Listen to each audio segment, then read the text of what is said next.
what I'm trying to do is rejuvenate emotional management. I'm trying to bring a balance back in where there is imbalance. And Dr. Mulders talked a lot about some of the physiological imbalance, but the imbalance is in all areas of life. And the challenge is to get off the roller coaster, the emotional roller coaster. I wonder how many here remember Willow Grove Park.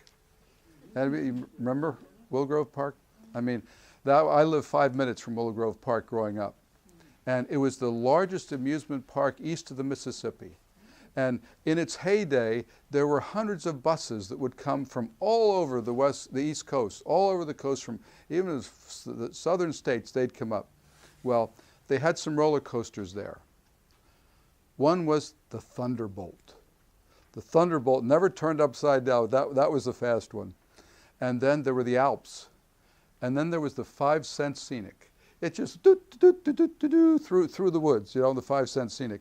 But the point is, when you got on that roller coaster, you were there for the whole ride. Even if your stomach dropped and you got sick and your glasses fell off or whatever else happened, you were on for the ride. And they had one ride that I really didn't like. It was called the Wild Mouse. The Wild Mouse was a big square structure. And it would go 90 miles an hour, about a car with about 6 people in it, and on each turn it would go choo, choo, choo, around each turn. When I got on that thing, I went on one turn, the car leaned, and I thought I was going to fall out of the car. I couldn't get over that sensation. I thought, I'm done. I'm never going to make it. But once I was on it, I couldn't get off it. The whole point is when stress comes into your life, you're going to be on an emotional roller coaster.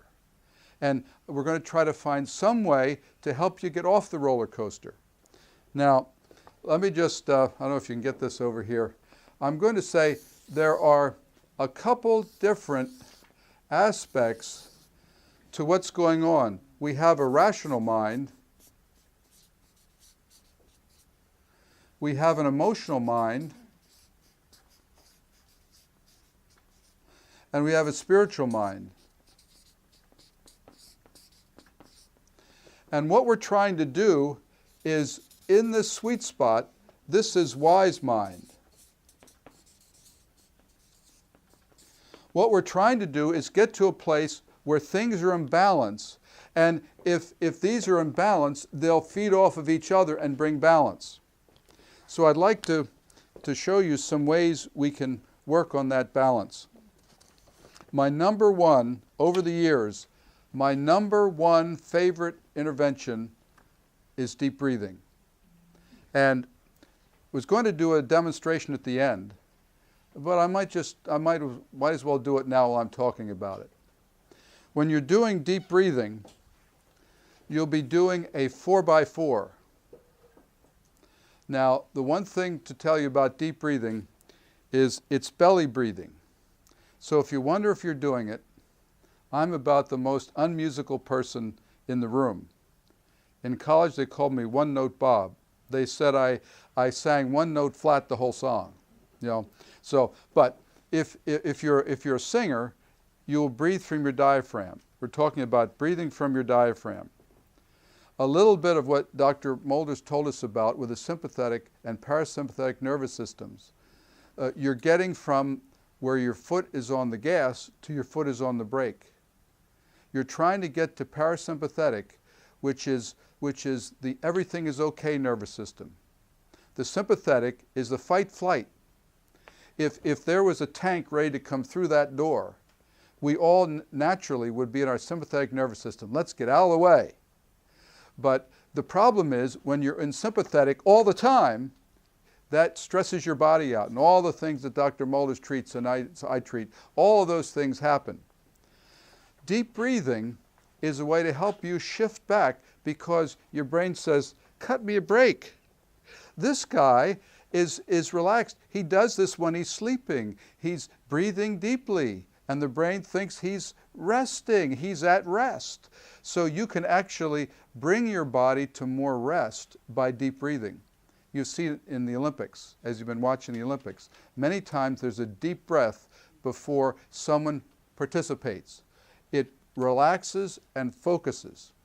So 4x4, from diaphragmatic breathing, it's 4 seconds in, 4 hold, 4 out, 4 times. 4 in, 4 hold, 4 out, 4 times. Let me say one thing. Make the second 4 faster, because they don't want you gasping for breath. They'll throw you back into sympathetic. Okay? So essentially, it would be like this. Oh, in through your nose, out through your mouth.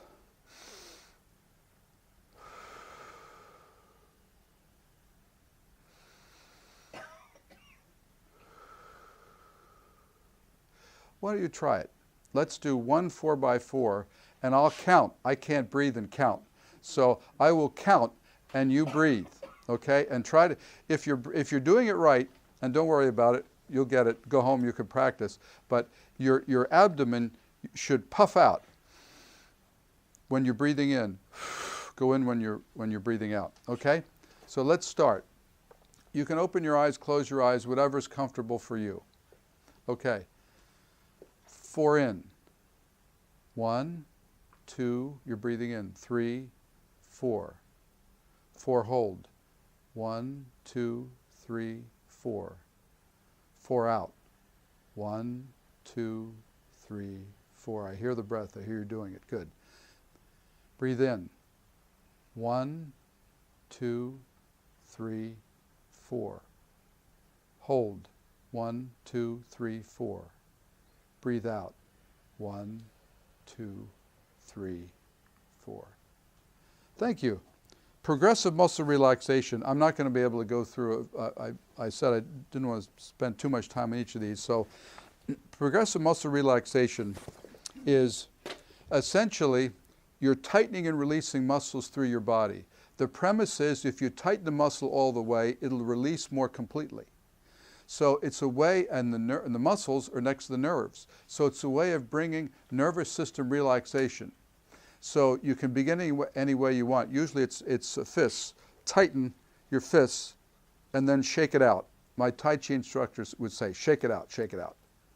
And then biceps and triceps. Tight and then release. Here's one people hate. Scrunch your forehead and release. Any of these you don't like, skip. Grit your teeth and release. You won't be able to do all these. I'll do them too fast. Shoulders up and release. Abdomen in and release. Tighten one leg and release. Tighten the other leg and release. And then pretend you're trying to hold a tennis ball, that your foot is kind of bending around the tennis ball, and release. Do it all the way down, all the way back. If you want to get fancy, you can do these together. So you can go,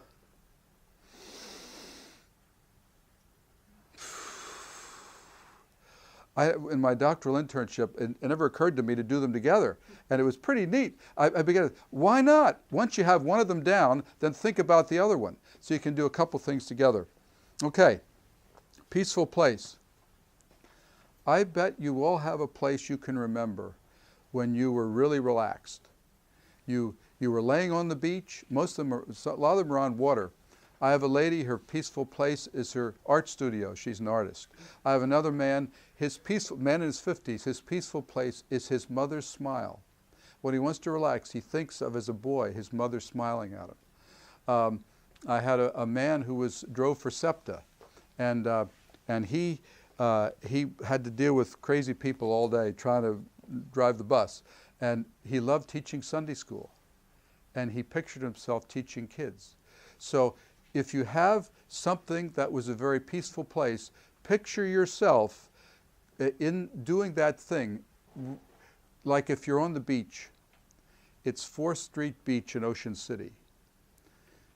You hear the seagulls, you hear the waves, you can smell the salt air. You activate all your senses, and it puts you back there. So you don't have to go to Ocean City. You can be 5 minutes in Ocean City in your mind. And it helps your body relax. It gives you a pause from the stress. People like this one. This is called bilateral stimulation. It's called the butterfly hug. Sounds kind of funny. It's from trauma therapy. Essentially, just cross your arms, just like your arms are crossed, and you slowly pat one side and the other. Not like this, but nice, slow. You do it up to a minute, and then maybe you'll stop and do it again. Some people use this to help them go to sleep. And I have one client in my intensive outpatient program a couple years ago. He said, I love that thing. He said, I laid down in bed, I went pat, pat, and I woke up the next morning. It doesn't always happen that way. But it is a calmer. It is a way. And you say, all right, there are people around. I'd feel stupid doing this. All right, if you're standing, do this. They think you're beating time to music. They don't know what you're doing. Or if you're sitting at a desk. Bilateral stimulation, don't do it fast. What you're trying to do is bring calm. You do it fast and you open memory pathways. You don't want to do that. Okay, so those are a couple things. All right. A lot of times stress comes because of relationships. Brene Brown, the researcher Brene Brown, whose name you might know, has written on a lot of things. She said, what makes a CEO a CEO? People said, a planner, type A personality, one who is a goal setter, one who's a visionary. There are all kinds of definitions, but she said, believe it or not, it's being vulnerable. It's being relaxed enough about who you are to, in the right place. I don't always, if it's a dangerous, emotionally dangerous place, I don't give someone a club and say, go ahead, hit me hard, hit me hard. But where it's safe, you can let down you can, like Star Trek, let down your shields. You can just be who you are. And so appropriate vulnerability is really helpful. And then be forgiving. In my counseling, I don't have near the time to do it here, but I go through 8 steps to resolve deep hurt. Because I feel many times it's a little bit like in the spring when I'll go out and cut my front yard. I'll look out, there are 100 dandelions. I'll look out and it's beautiful, it's all green, I just cut the grass. Then 4 days later, 100 dandelions will be back. What's the problem? I didn't get the root. I didn't either poison them or dig them out, though they come back. That's why a lot of stress comes back again and again and again. And as Dr. Mulders said, a lot of times it's one stressor on top of another. If you have one thing go wrong when he dropped his keys, then if something else was going wrong, or if he's worried about something that day, it'll all multiply.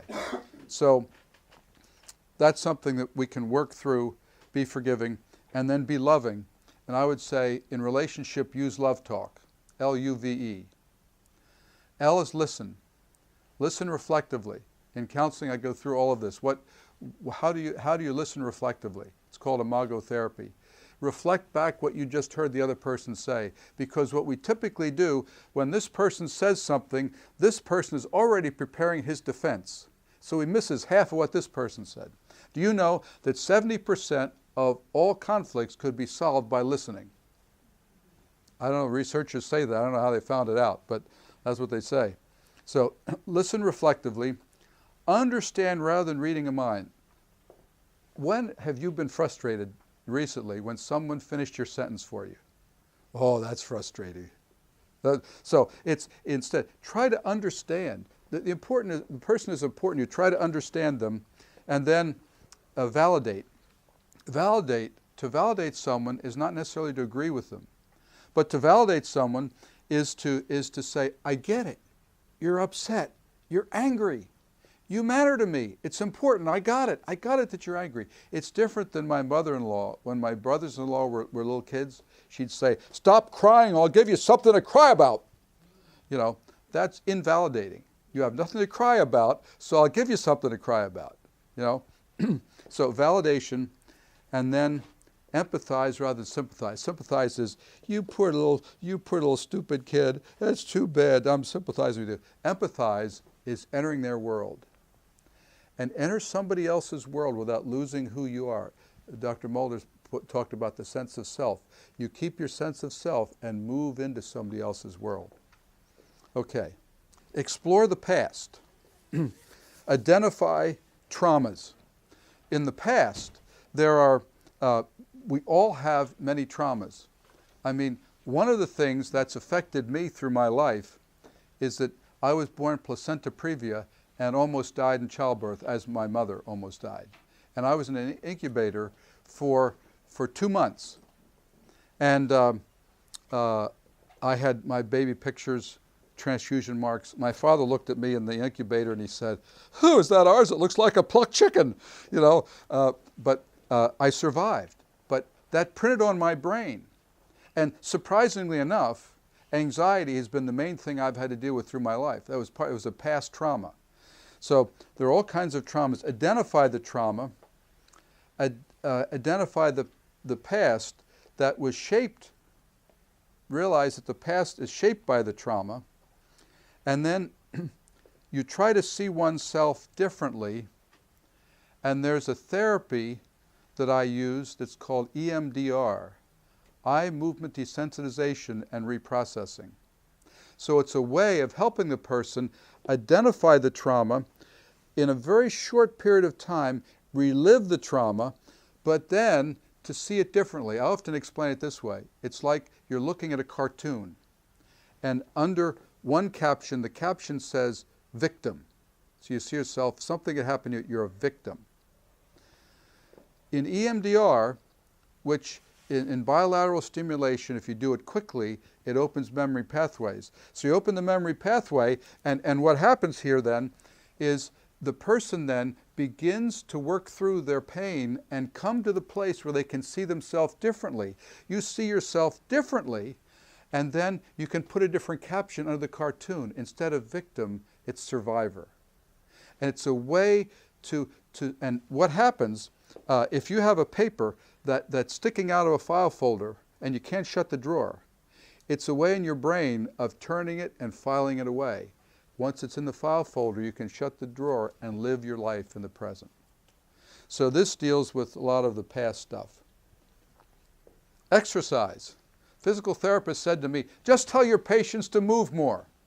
You know, how many people have the Fitbits and they tell you how many steps a day? You got it, okay. How many steps a day did you walk? How many steps a day? Do you have it on steps? I do have it on steps. Okay. I probably average 10,000. Okay, all right. I mean, just, all right, if he increases to 11,000, that he might just be in a little better shape.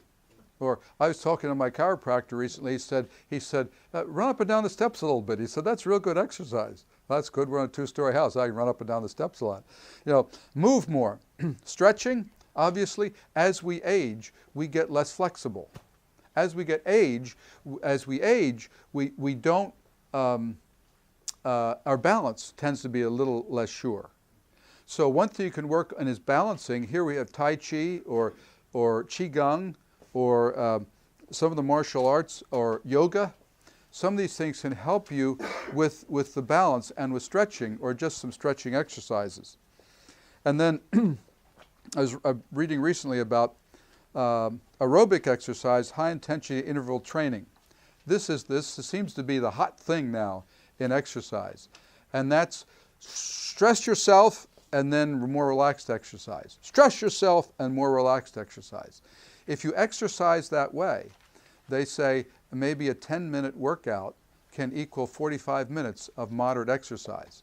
So the article that captured me in the Time magazine on exercise, the one that captured me was exercise for the person that doesn't have time to exercise.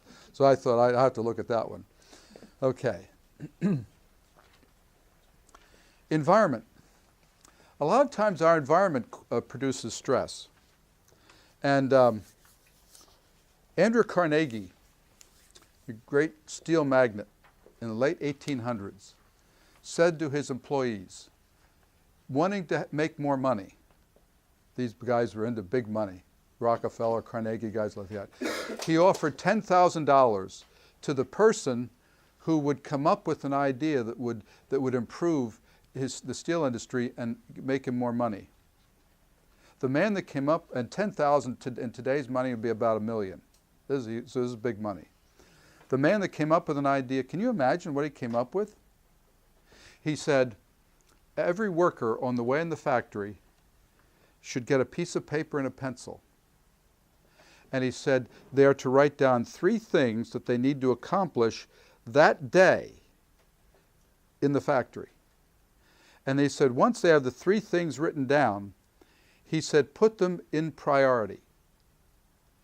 And don't do 2 till you do 1, don't do 3 till you do 2. It revolutionized the steel industry. I said that to some in the counseling office today. I said he was all overwhelmed about all the things to do, or she was. And I said, try this. Every morning, of all the things, you're overwhelmed. 3 things, pick out of that list 3 things and try to accomplish them. And if you don't get done number 3, push it to tomorrow. Get your life more focused. Learn to say no. Before cell phone day, when everybody had a landline, I would say, hold the receiver down and just say, no, no, no, no, no. Practice. Because saying no in the right place will let you say yes in the right place. Simplify your life. Someone described a medical practice as someone to me, not this practice. Someone described a medical practice to me, and they said their advice to the practitioner was, close your practice. You're starting to go crazy. But he won't do it. He won't do it. Sometimes you have to drop something out. We want to do everything, but you can't do everything. If you do everything, eventually you'll stop doing anything.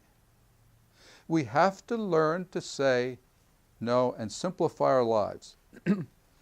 Positive psychology has taken the field of psychology by storm. So simple. Every day of your life, write down 3 positive things that happened that day and 3 positive things you're looking forward to. It's a little bit like the idea of skiing down a mountain. When you ski down a mountain, if you go the first time, there's no rut. But if you keep skiing down the same place, you'll have a real problem, and you'll tend to slip toward that. I've been on cheap slopes where they had a rope tow, and you're holding on the rope tow. Have you ever been on a rope tow? I mean, you have to keep your skis in the rut. You get off the rut, and the rope tow is going like this, and you're falling down because you're out of the rut. I hesitate to tell this story, but I'm going to anyway. I believe this was in Reader's Digest. There was a lady who worked all her life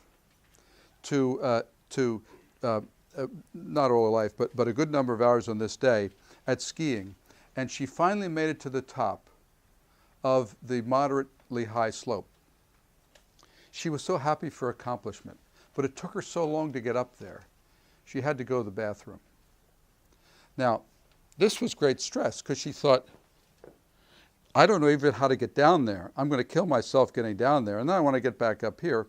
So she thought, there's no big problem.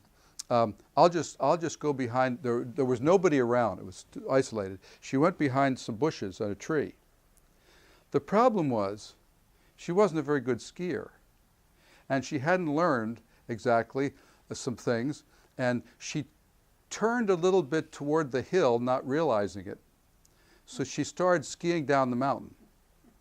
So she's now skiing down the mountain, and they said when she hit a tree and the paramedics came to get her, that she was still trying to get her pants up all the way. So she's sitting in the orthopedic doctor's office right by the ski slope. And a man starts a conversation with her. And he said, you can't believe it. You just can't believe it. He said, I was in the chairlift going to the top of the mountain. And he said, I looked down, and he said, I saw a woman trying to pull her pants up, skiing down the mountain, and he said, I fell out of my chairlift.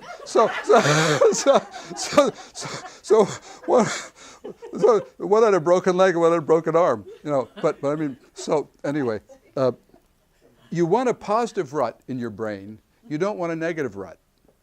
So get in the positive rut, so think more positively.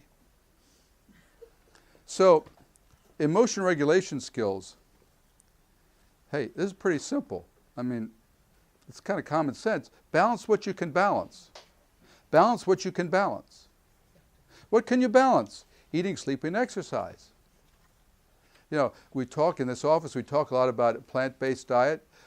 Eat good nutrition.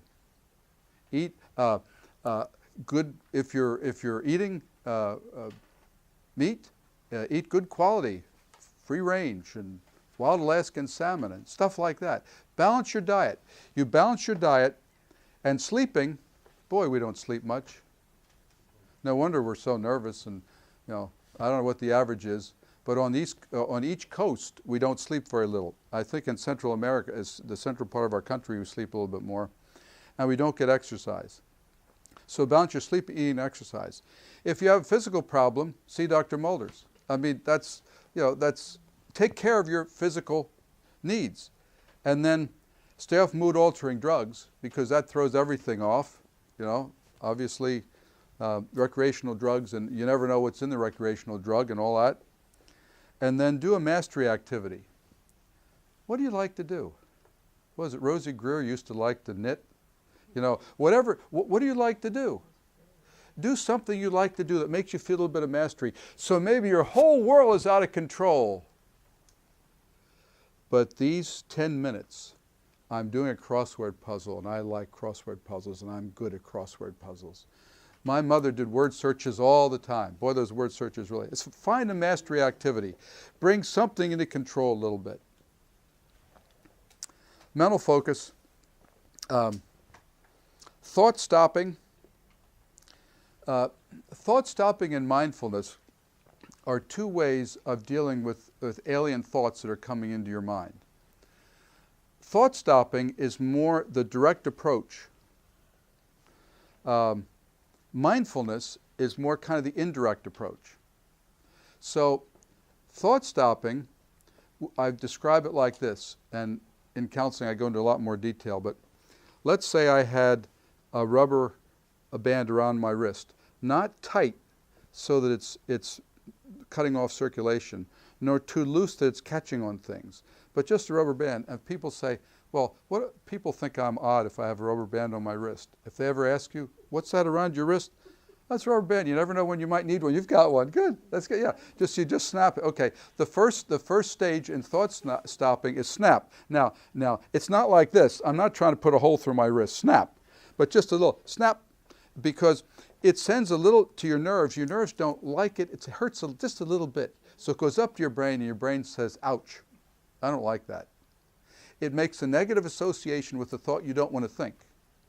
So maybe your sister has been criticizing you all the time, and you're just thinking of your sister. I can't stand my sister. Give her a little snap. I don't give her a snap, but give it a little snap with a rubber band. You know, it's a negative message. Snap. So think of snap. Stop. Snap. You're riding up. Our community center is on a road where there's a stop sign blocked by a tree. I can't imagine why in this township they do that. But it's almost like you were a passenger and the driver didn't see it, and the stop sign is there and you're shouting, stop! Inside your head, you're saying, stop! Nobody hears it, but your brain doesn't like it. Snap, stop, then challenge the thought. I don't live with my sister. I don't need to listen to my sister. If she calls me with that attitude tomorrow, I'll just hang up. So you challenge the thought. I don't need to keep thinking about this. And then snap, stop, challenge, and then shift back to what you're doing. I'm peeling potatoes. I'm thinking about my sister. Snap, stop, challenge, and then back to the potatoes. So it's a little bit of thought stopping. That's kind of the frontal approach. The indirect approach is mindfulness. It's kind of putting our mind at rest. And I need much more time to talk about mindfulness, but there's the what and the how of mindfulness. You observe what's going around you, you describe, and then you participate in that. It's a little bit like, I've been watching some figure skating. Have you been in the Olympics, watch the figure skating couples? They're one with each other, they're one with their theme, they're one with their music, they're together. And that's kind of with mindfulness, you're one with whatever's going on around you. You're not judging it, and how you do it non-judgmentally, and don't judge your judging. Non-judgmentally, one mindfully focus on one thing and do it, that will mean it's done effectively. But we can actually do that. Now, meditation and contemplative prayer, there's both an Eastern and a Western way to focus on that. A lot of times in the West, with our prayers, we have too many words. Words are okay, but there are times where we just could be still and know He's God. We just be still. So there's time for words and there's time for listening. So contemplative prayer, actually I have something I've used with people, and I've actually gone through it myself, contemplative prayer for Christians with chronic worry. And so we all, different people have chronic worry. And so this is a good way to either focus on Scripture, focus on things that will help you to relax. Now, let me do a mindfulness exercise with you guys, just for the fun of it. And you've been humoring me. You breathed with me. That's great. That's great. We'll do this. So I'm going to time on my watch 1 minute. It will seem like 1,000 years to you. But in 1 minute, I'm going to ask you, just if you can have eyes open or closed, just sense whatever's going on around you without judgment. The chair you're sitting on, maybe what you're seeing, maybe look at the colors, maybe look at the stereotype of Martin over there, Dr. Mulders. I mean, I see what happens, and then I'm going to ask for a couple reactions from you. We're just about ready to hit questions. We're almost there. So I hope you're thinking about questions. But so let me just be quiet here and say, I'll tell you when to start. Start now.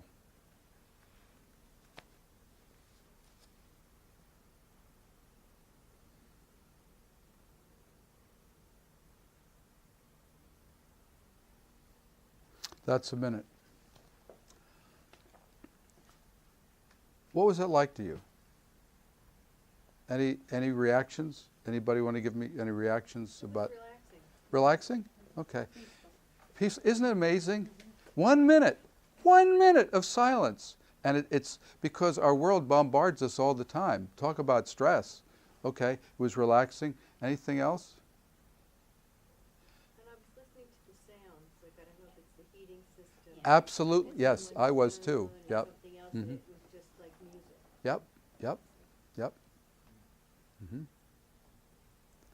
You'll notice things, you'll hear things, you'll smell things, you'll touch things, you'll feel sometimes how firm the seat is you're sitting on. There are all kinds of things that you will observe when you do that.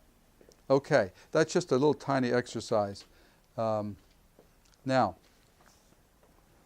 some other things that can be done. I am not a hypnotherapist, so I don't do hypnosis. EMDR is not hypnosis, and it's kind of a way of reprocessing memories and traumas without actually having someone go into a hypnotic state.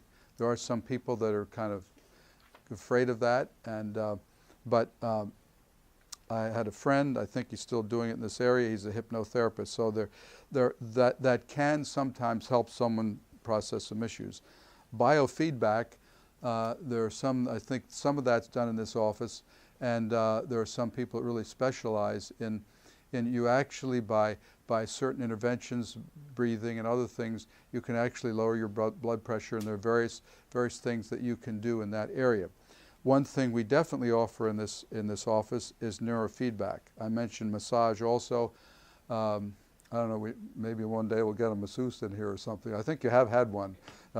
But Jeff Graham does neurofeedback, and I used to do it, and I'm actually one of his patients now. So you talk about it, Jeff.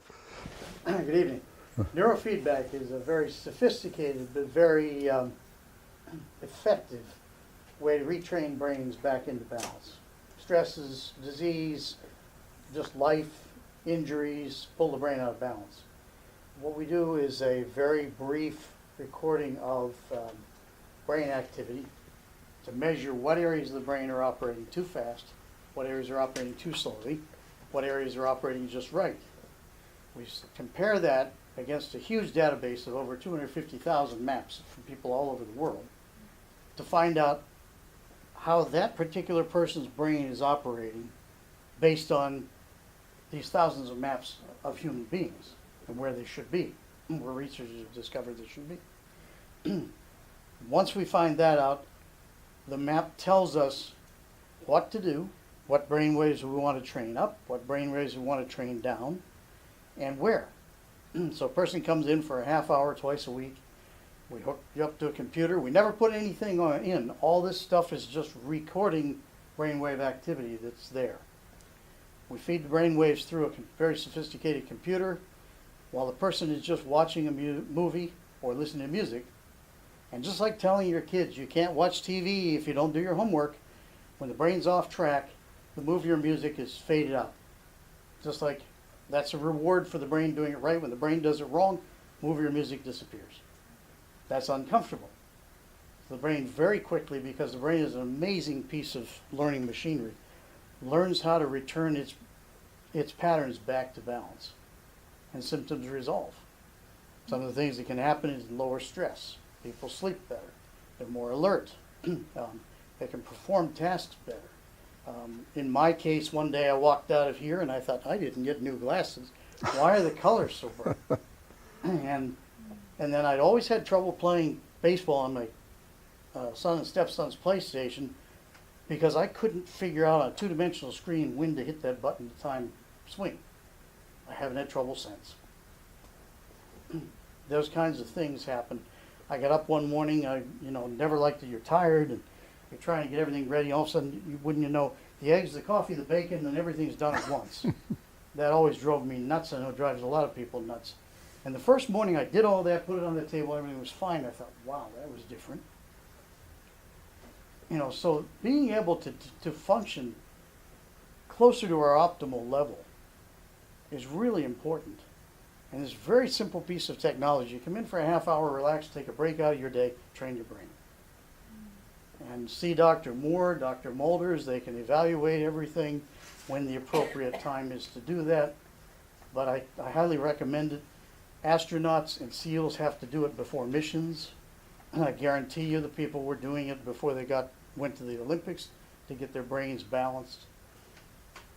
And I'll be happy to work with anyone. I think there should be a brochure about it that describes a little bit more detail in your materials tonight. And just see one of these two gentlemen to evaluate it, and come see me, and we'll have some fun training your brain. Thank you. Thank you, Jeff. Thank you. I want to make a comment about the neurofeedback. When the brain is disturbed, and a certain part is, like, say, that creates anxiety, is that we naturally have a tendency to find a subject for it. And I would say when I'm anxious, whatever I think about, I'm anxious about. If I'm in a state of worry, then I think about my marriage and I'm worried, and my kids I'm worried, and my business I'm worried. But when I'm not worried, I can think about these things and I'm not worried.